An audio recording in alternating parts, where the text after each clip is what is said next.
If liberty means anything at all, it means the right to tell people what they do not want to hear.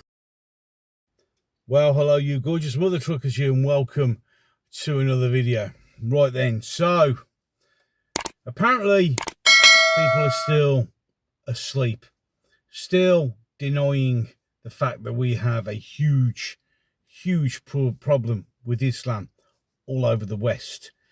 Already said the magic word, so this will probably get this video throttled back to nothing if it is even allowed to go.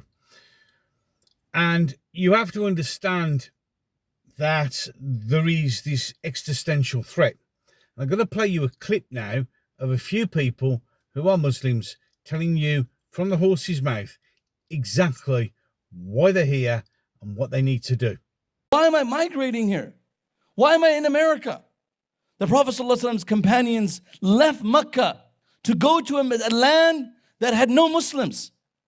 We are in this country purely for the sake of Allah. The moment you make this intention, you will look at things different. People will meet you different. How could it be that your co-workers know you as a Muslim for 10 years, not once you presented Islam to them? You don't know why your purpose is here. All you guys together, we are in this country for Allah. As we're here living in the US, what is our role now? What is the way forward? Let me just quote for you an ayah of the Quran, and I'm going to try to encapsulate it. Allah is saying, do not obey the disbelievers. Don't yield to them. And then He gives us the process of what to do next. وَجَاهِدْهُمْ بِهِ جِهَادًا كَبِيرًا. And so make jihad against them. What is your duty as a member of the Ummah now that you are also an American?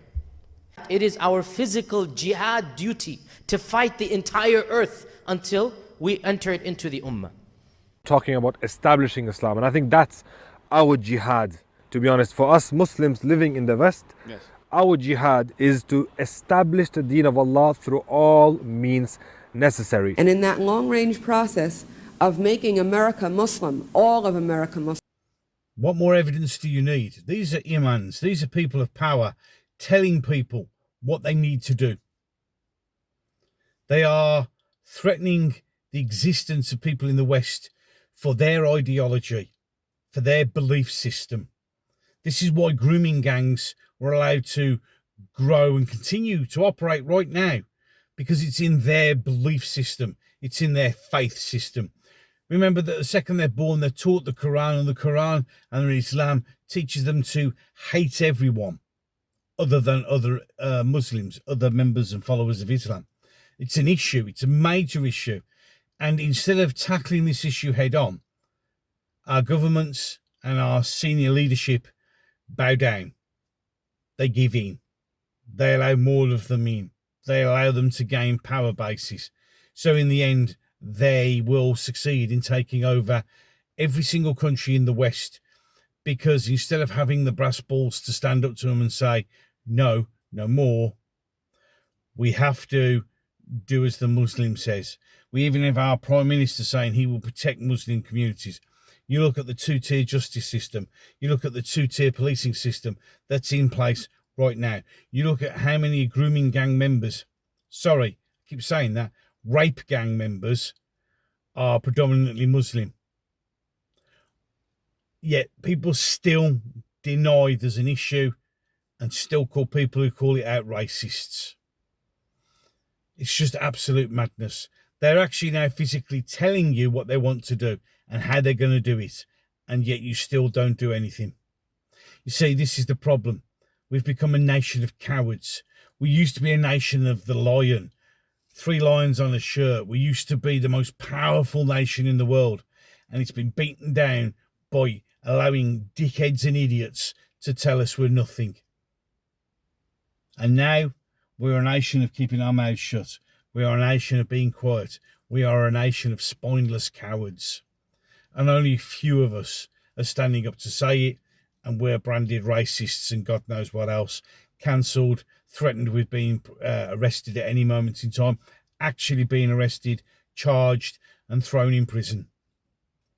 All for pointing out that you have an existential threat and we're in a crisis situation and they're not hiding it from you. And I'm the bad guy.